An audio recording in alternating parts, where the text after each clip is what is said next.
Recently, the family and I, we went on holiday. We went right up to the north of Germany.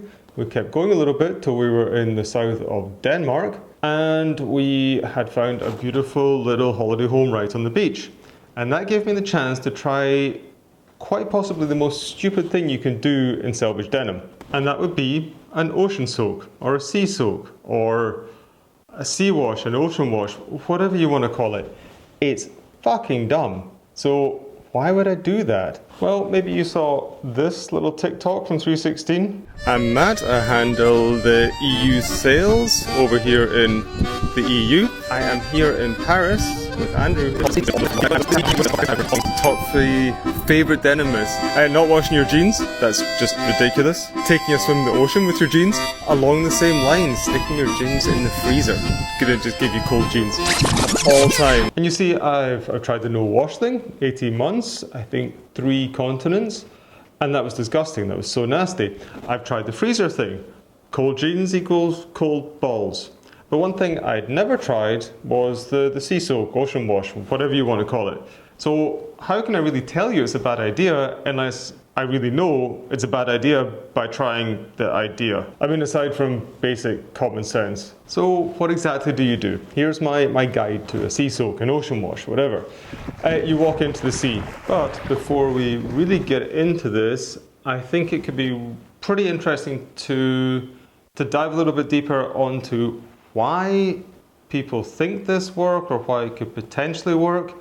And for that, we need a loose thread. And loose threads, not loose thread, a loose piece of indigo dyed yarn.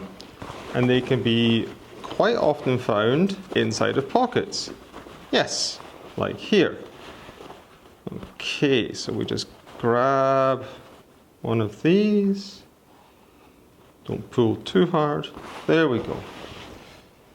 We'll get to that later. Okay, so if we go really close up on this, you can see this is an indigo dyed piece of cotton. And the way that the industrial indigo dyeing is done, they've got a rope made out of these tiny little strands, huge, big, thick rope. And they go into vats of indigo. There's maybe 20 of them or so. It goes down into the vat of indigo, it goes up, gets oxidized, it goes from green to blue, it goes back down into the next vat of indigo, it goes up, gets a little bit more blue, this goes on and so forth. What that means, because indigo is not actually that great of a dye stuff, it doesn't penetrate so much. So if we just go like this and open this out a little bit, you're going to see the core of the yarn is not fully dyed all the way through with indigo, and that's where our fades come from. As with wear and wash and just over time, the outside of this yarn is rubbed off on the outside, exposing the white core, and that's where our fades come from. So I think this idea with the ocean soak is that if you make the denim wet and then you rub it down with some sand, it's going to take off a layer of indigo and give you some interesting, unique fades. Yeah, okay, so that is the theory, and here is the practice. You walk into the sea. You walk out of the sea. You sit on the beach. You scrub yourself down with some sand. You walk back into the sea. You get looked at by these people who were just photobombing me. They really wanted to be in the video. Then you walk back out of the sea and trudge back to the holiday home. You strip off. You don't want to see that. I don't want you to see that. You don't want to see it, trust me. You hang the stuff up to dry. You go inside the holiday home and really think about the life choices that led you here at 42 years old. And then you simply just let them dry. And then this happens. Okay, so I had intended to let these things dry off properly to see if they're actually going to stink, but the weather turned on us yesterday. It's pretty cold. They've been out all night and they're still pretty wet.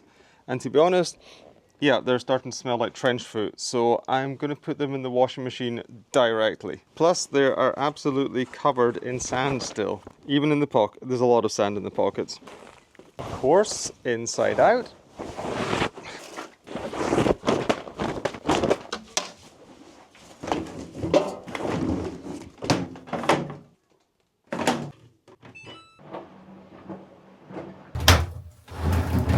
and then you just let them dry. Right, so what exactly happened? I mean, how sick are the fades that you get from doing this? Well, I can tell you, after my exhaustive scientific process, I can definitively say that fucking nothing happens. Aside from you being very uncomfortable and making a dick of yourself in public. Making a dick of yourself in public.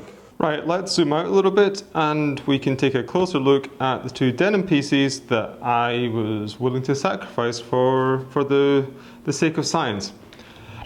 I'm going to start with the jeans because, quite honestly, it was only the jacket that anything cool happened to.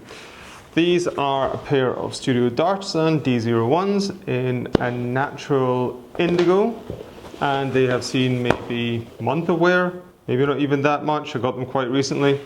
They also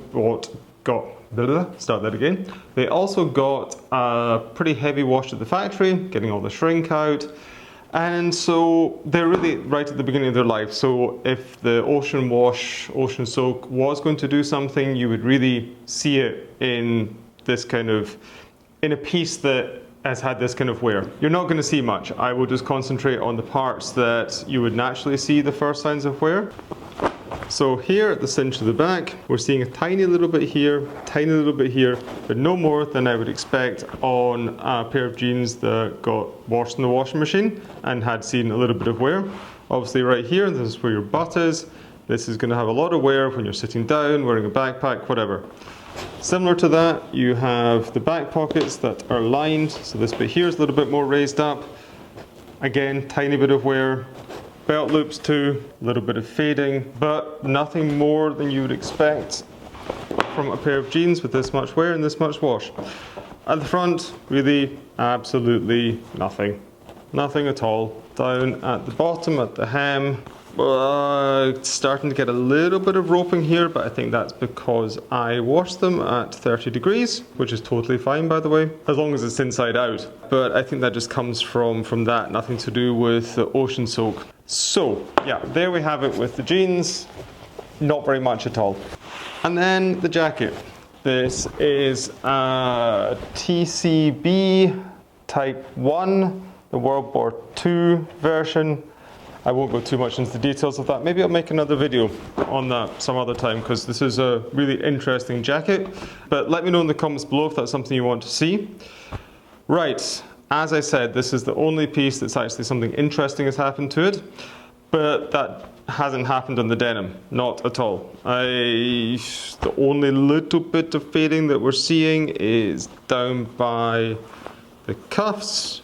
But I think that had happened before. And as you saw, it went through the washing machine as well, so that's going to enhance, accentuate any of the start of the fading. On the pocket, the chest pocket as well, which I use really quite a lot. Up at the top, we're seeing a little bit, other cuff as well. Over on the back where we've got the cinch, again, just where this is going to see quite a lot of wear and tear. It's in the lower back, same with the jeans. And yeah, we're seeing a little bit of fade coming out here and along the back waistband as well. Nothing dramatic though. And this is the only, let's say, cool part that I found from this entire thing, is that the buttons that TCB use, they're very close to the originals, and so they rust. And the salt water, it's been a catalyst to that happening, which I find really cool. I think these look really, really good, like these laurel leaf buttons, a little bit of rust on it. Yeah, it looks amazing. But otherwise, yeah, absolutely nothing. I may as well not have bothered. Actually, I shouldn't have bothered. And that brings me on to the conclusion of this whole thing. One of these denim mythbuster, blah, blah, blah. I can't even say it's a fun thing to do in your jeans because it's simply not. It's just uncomfortable. It goes into that same pot of wearing your shrink to fit jeans in the bath. It's not practical in any way. You can get exactly the same results, with a lot less time, a lot less effort, and a lot less discomfort. So I can debunk this myth completely. Doing an ocean wash, sea soak, whatever it's called, don't bother yourself. Like, don't waste your time.